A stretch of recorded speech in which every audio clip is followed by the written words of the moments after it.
நம்ம திருச்சியோட புது அடையாளமாக மாறி இருக்குது கலைஞர் இன்டகிரேட்டட் பஸ் டெர்மினஸ்.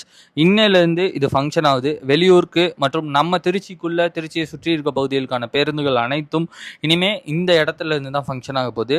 நம்மளுடைய பழைய சென்ட்ரல் பஸ் ஸ்டாண்ட்லேருந்து இந்த புது கலைஞர் பஸ் டெர்மினஸ் 5 to 10 minutes ட்ராவலில் இருக்குது. பஸ் டெர்மினஸ்க்கு வெளியே பைக்குக்கான பெரிய பார்க்கிங் ஸ்பேஸ் அண்ட் லாட் அவைலபிளாக இருக்குது. உள்ளே போனதுலேருந்தே ஏசி ரொம்ப சூப்பராக இருக்குது.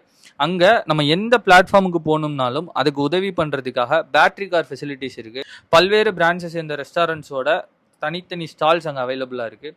எல்லா ஊருக்கு போகிற பஸ்ஸஸை பற்றின டிஜிட்டல் அப்கிரேடட் டிஸ்பிளே அங்கே நமக்கு அவைலபிளாக இருக்குது.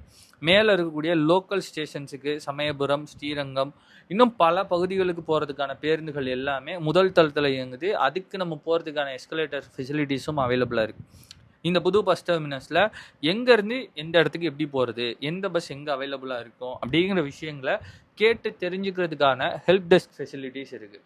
இந்த பஸ் டெர்மினஸில் எங்களை ரொம்ப அட்ராக்ட் பண்ண விஷயம் என்ன அப்படின்னா, ரெஸ்ட் ரூம்ஸில் ஜென்ஸ் உமன்ஸ் தாண்டி மாற்றுத்திறனாளிகளுக்கு தனியான ஒரு ரெஸ்ட் ரூம் கொடுத்துருந்தாங்க.